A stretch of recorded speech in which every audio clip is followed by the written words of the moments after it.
I've been playing it for a few hours now, and I think it's a pretty interesting game, so let's talk about it.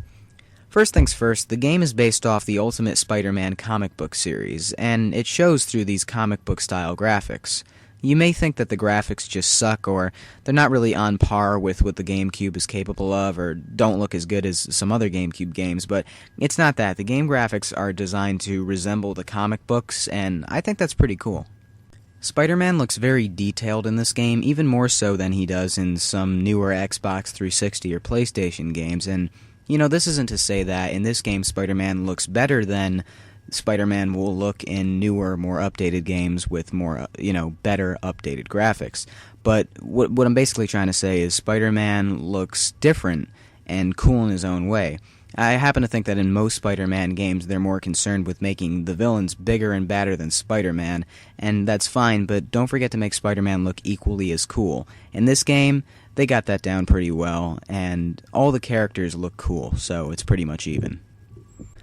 Now, the gameplay doesn't stray too far from other Spider-Man games, but it's different in its own ways. Web swinging through the city is fun as always, but it comes with a few complications, of course.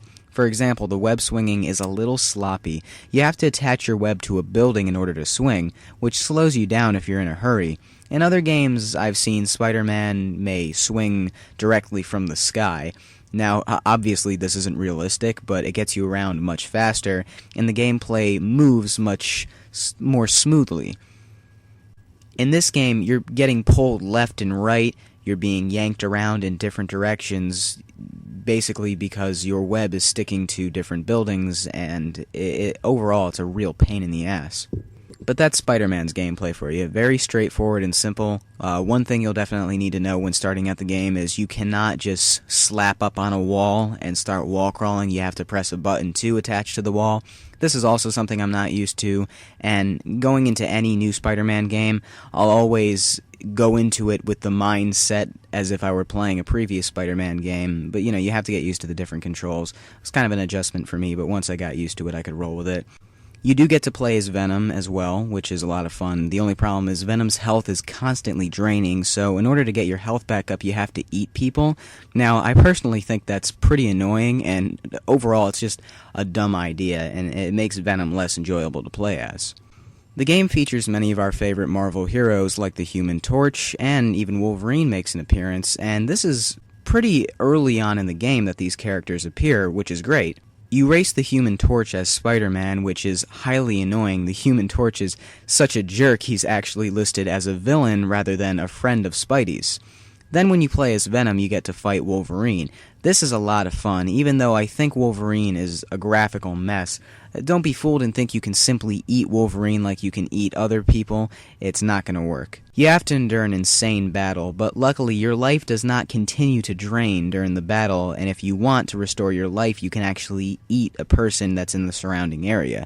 Don't expect any checkpoints. No matter how close you get to the end of the mission or boss battle, if you fail, you have to start from the beginning.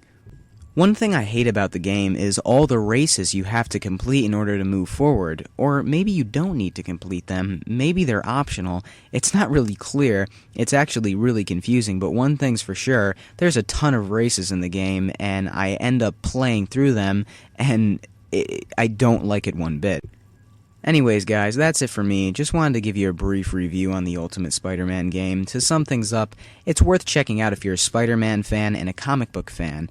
It's not for everyone, and it's definitely different and also entertaining in some aspects, but annoying in others. Still, you may want to give it a try for yourself and see what you think, because it is kind of cool. If you see it at a used game store for a cheap price, I'd consider checking it out. Well, that's all for now. I'm Kevin Sabo, and stay tuned for more reviews.